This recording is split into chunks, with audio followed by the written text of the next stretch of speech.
Bon, on est tous d'accord pour dire que le rallye est un sport automobile extrêmement populaire, et offre donc une grosse visibilité à tous les constructeurs qui y participent, à condition qu'ils fassent des voitures compétitives. Si c'est le cas, ils peuvent s'offrir une publicité conséquente, et logiquement par la suite augmenter leurs ventes. Quand ils y arrivent, ça donne naissance à des voitures mythiques, à des voitures historiques. Mais dans le monde impitoyable de la compétition automobile, il arrive que des fois les constructeurs se plantent complètement, soit parce qu'ils veulent faire une voiture de course sans argent, soit parce que le modèle de départ n'est pas une base saine pour devenir une bonne voiture de compétition. Sans parler des fois où ce sont carrément les ingénieurs qui font des crises d'ego et nous pondent des idées complètement débiles. Alors avant tout, restons polis, bonjour à toutes et à tous, j'espère que vous allez bien. Aujourd'hui on va se lâcher, ça va être une vidéo bien salée sur des voitures qu'on aurait préféré tous oublier. Alors installez-vous bien car aujourd'hui on va se faire les 7 pires merguez du rallye. Et je tiens à prévenir, ce n'est pas un classement, et de plus, ce n'est que mon avis.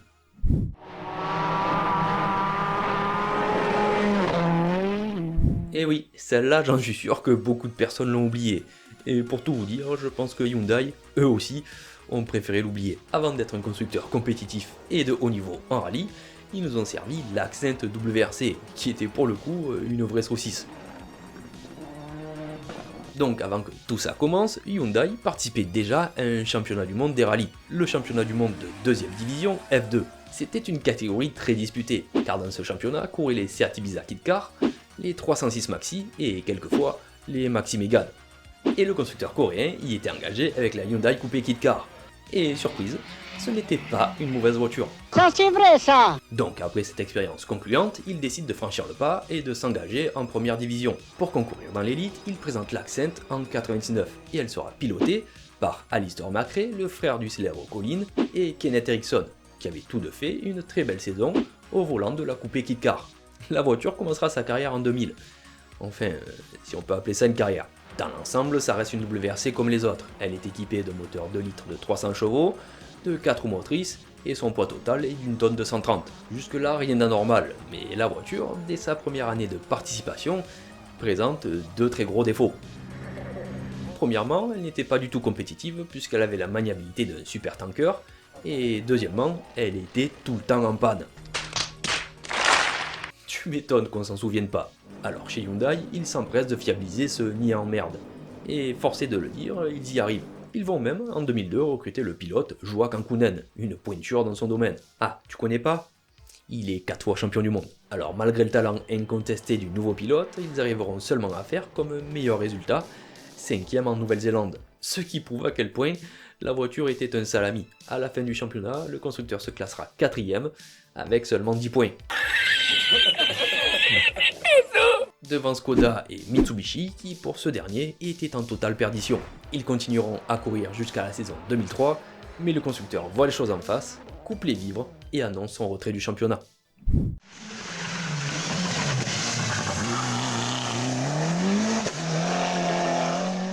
Et oui, vous avez bien entendu, quand je parlais de la Hyundai, j'ai dit qu'elle était 4ème, devant Skoda et Mitsubishi qui, pour ce dernier, étaient totalement au fond du trou. Et croyez-moi, ça me fait mal au cœur d'admettre, car on le sait tous, Mitsubishi a écrit une grande partie de l'histoire du rallye. Mais l'Evolution 7, il faut le dire, était une merguez finie. Bon, d'où vient son problème? Comment ça se fait qu'un constructeur majeur du championnat du monde des rallyes, comme Mitsubishi, en est arrivé à pondre une chipolata pareille? En fait, en 2001, le championnat WRC est en pleine transition. La Fédération internationale automobile avait mis en place de nouvelles réglementations qui imposaient de nouvelles sortes de voitures. C'est à cette époque qu'on est passé du très apprécié groupe A au groupe qu'on appelle communément WRC. Mais chez Mitsu, ils s'y prennent trop tard pour développer cette nouvelle voiture. Donc après quelques discussions avec la fédération, on leur autorise d'utiliser l'ancienne groupe A, avec certaines modifications, à partir du moment où le modèle WRC fera ses débuts en milieu de saison.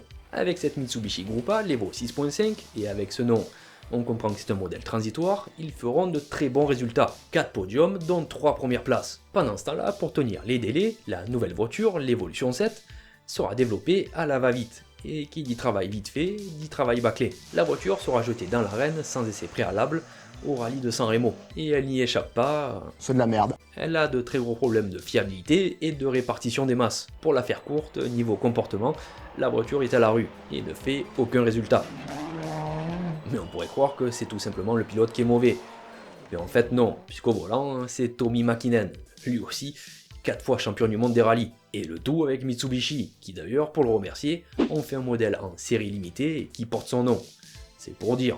Mais bon, la voiture est intenable. Tommy sent la carotte arriver et décide d'aller voir ailleurs en fin de saison, qui malheureusement se terminera très mal pour lui, puisqu'avec la 6.5 il faisait de très bons résultats, car c'est lui qui avait décroché les podiums, donc il était peut-être en lice pour un nouveau couronnement, mais avec la nouvelle voiture, il enchaîne les sorties de route. Et le pire, c'est que certaines de ces sorties seront sérieuses. D'ailleurs, son copilote sera blessé au Tour de Corse 2001. Pour en rajouter une couche, cette voiture était développée autour de Tommy, selon ses directives. Donc à l'arrivée, c'était le seul à maîtriser un tant soit peu l'engin. Mais vu qu'il se barre, il faut tout recommencer.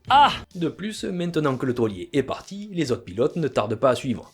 Chez Mitsubishi, c'est la débâcle. Alors en plus de tout recommencer, il faut trouver de nouveaux pilotes. Les heureux élus seront François Delecourt et Alistair Macrae. Oui, le même Alistair que tout à l'heure. Bon, maintenant que le recrutement est fait, il faut repartir sur le développement de la voiture. Ouais, sauf qu'on attend encore, parce que chez Mitsubishi, ils s'en branlent totalement. On s'en bat les couilles. Ils s'engagent alors pour la saison 2002 sans aucun correctif. Mais par contre, les concurrents, eux, ils ont évolué. Ils entameront le développement de leur voiture en cours des saisons, à croire qu'ils apprennent rien de leurs erreurs. Bref, ça sera ni plus ni moins qu'une voiture adaptée aux pilotes, avec un léger ajustement des masses. Vous l'avez compris, hein, la voiture est aux fraises, elle est inconduisible, elle reste même dangereuse. Ça sera François Delecourt et son copilote Daniel Gratalou qui en feront les frais, puisqu'en Australie, ils frôleront la mort à près de 170 km/h en tapant une souche. Le choc a été si violent que le moteur fut catapulté hors de la voiture. Dans la fenêtre à droite, je voyais le moteur et la boîte de vitesse qui étaient détachés de la voiture et qui brûlaient à côté de moi. C'était un peu une image assez irréelle et je dirais fantomatique. François Delecourt confirmera un peu plus tard que c'est la pire voiture qu'il ait pilotée au cours de sa carrière. Après autant de mésaventures, le constructeur finira dernier de la saison 2002, ex aequo avec Skoda.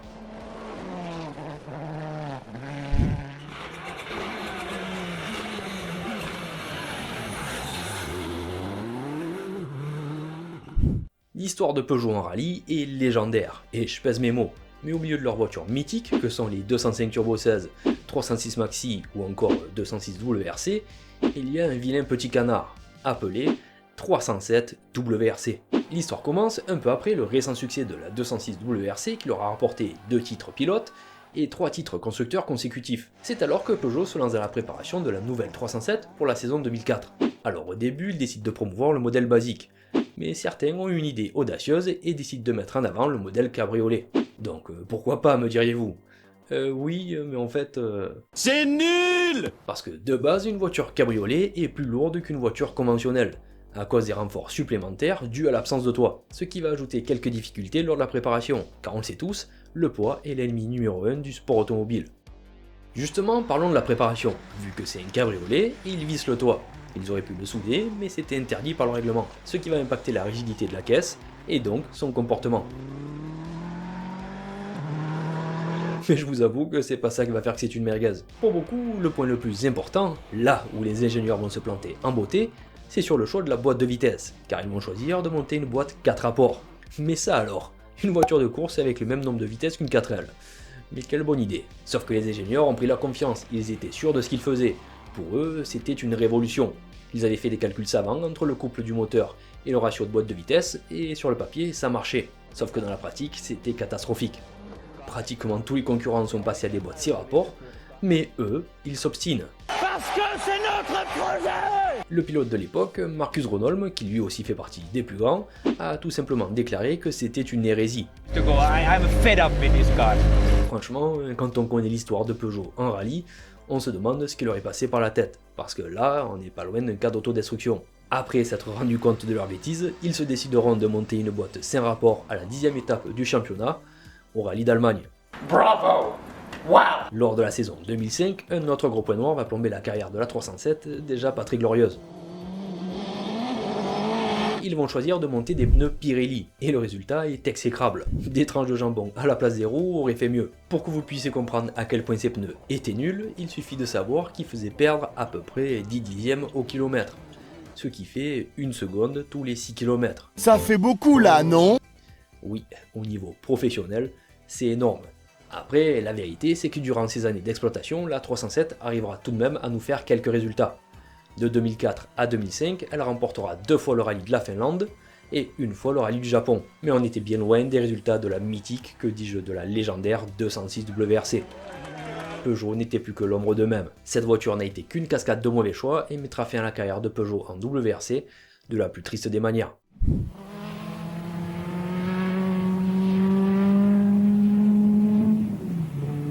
Cette fois, on va retourner à cette fabuleuse époque qui était le groupe B.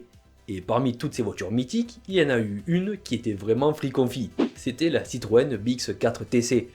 Elle était tellement pourrie que Citroën, tellement qu'ils en avaient honte, ont fait supprimer toutes les invendus. Alors je sais qu'il y a une petite communauté autour de cette voiture, donc je vais pas me faire que des amis.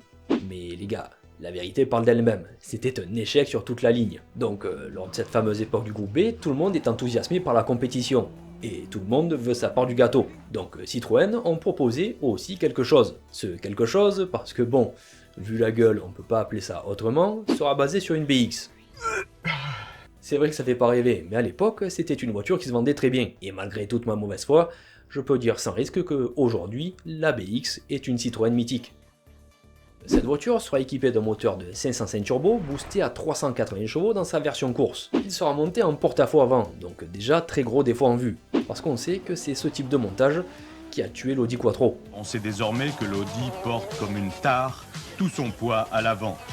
Il nous étonnerait donc que la BX réussisse là où Audi a précisément marqué le pas. Et en plus, ça la rend encore plus moche, parce que ça c'est une BX normale, et ça c'est une BX 4TC.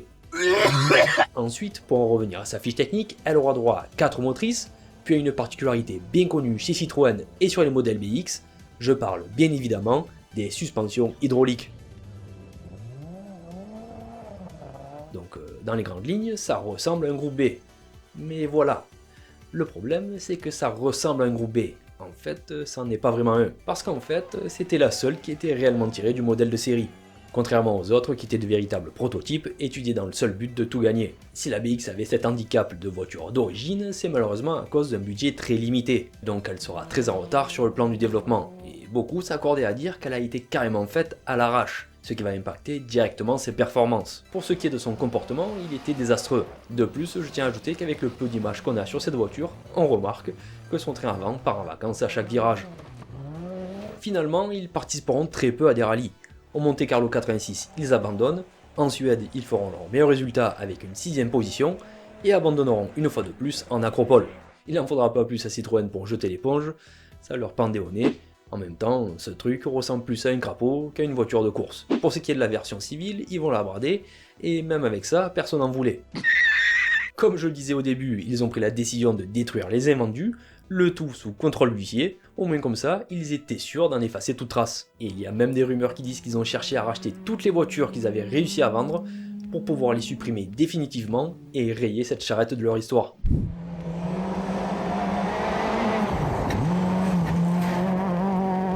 L'histoire de cette Seat ressemble à l'histoire de la Hyundai qu'on a vue précédemment, car on l'a vu, Seat eux aussi participaient au championnat de 2ème division F2 avec l'Ibiza Kit Car. Ils vont même être champions du monde 3 années de suite. Alors là, chapeau.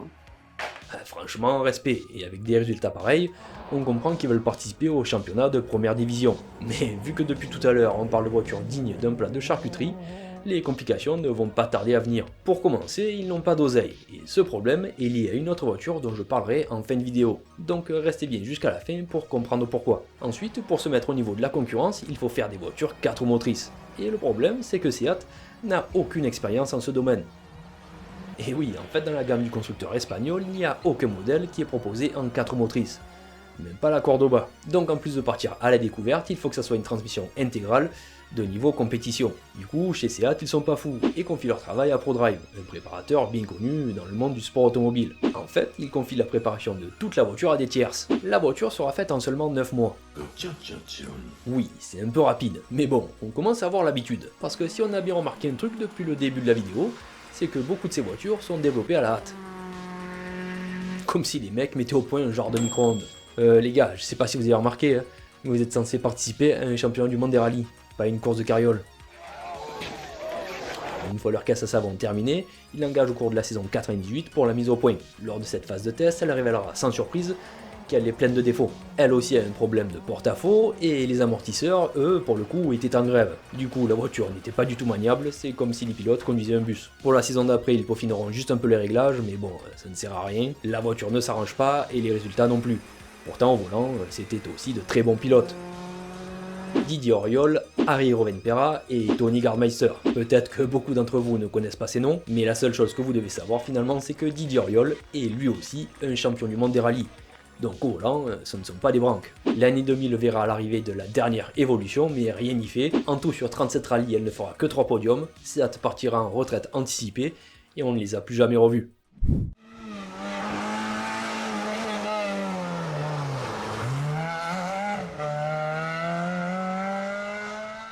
Pour cette voiture, je vous avoue que c'est une petite vengeance personnelle, et je pense que ça va faire du bien à beaucoup de monde. Alors quand j'allais voir les rallyes en famille, quand j'étais tout gamin, il y a une voiture qui m'a traumatisé. Et oui, j'ai bien dit traumatisé, tellement qu'aujourd'hui je m'en souviens encore. C'était la Fiat Cinquecento Trofeo, et je redoutais littéralement le passage de ce saucisson. Il faut dire qu'en matière de saucisson, Gaëtan s'y connaît. Parce que quand la première arrivait, t'étais sûr que 50 autres suivaient derrière. Pour que vous compreniez un peu le calvaire que c'était, un peu de contexte s'impose. Il faut savoir qu'il y a eu deux versions de la Fiat Cinquecento Trofeo, la version 93 et la version 96. Elle courait en rallye dans le cadre d'un trophée, d'où le nom Trofeo. En fait, ce trophée a été mis en place pour plusieurs choses. 1. Promouvoir la voiture, 2. Détecter de nouveaux pilotes, et 3. Rendre le rallye accessible à un maximum de personnes grâce à un prix d'entrée extrêmement raisonnable. Dans les grandes lignes, ce sont de bonnes choses. Donc ce pot de yaourt dégueulasse, oui, parce qu'il faut le dire, c'est moche, était proposé sous forme de kit, comme je le disais, à un tarif très raisonnable. 72 000 francs pour la version 93 et 75 000 pour la version 96. Et à ce prix, tu avais accès à tout. Tu avais les arceaux, les baquets, volant, préparation moteur, etc., etc. Donc avec un tarif pareil, tu t'offrais une voiture de rallye complète. Et forcément, de ces trucs, il y en a eu des tonnes. Le moteur était un 900 cm3 préparé à 60 chevaux, et le poids total du bébé était de 700 kg. Combien? Oui, c'est très léger, mais en même temps c'est normal, le machin fait le gabarit d'un petit Suisse. Donc avec un poids pareil, on pourrait se dire que ça marche un peu. Mais en fait, non. Dans les faits, ça ramait du cul. Et sévère. Avoir passé, c'était de la torture, et en tant que spectateur, c'était des moments interminables. Et je sais de quoi je parle. Quand tu voyais arriver cette voiture, c'était le signal qui nous disait « Bon ben c'est bon, cassez-vous, il n'y a plus rien à voir, vous pouvez rentrer chez vous ». La seule bonne chose qu'on retiendra sur cette voiture, c'est qu'elle a révélé le pilote Cédric Robert, un grand nom du rallye français.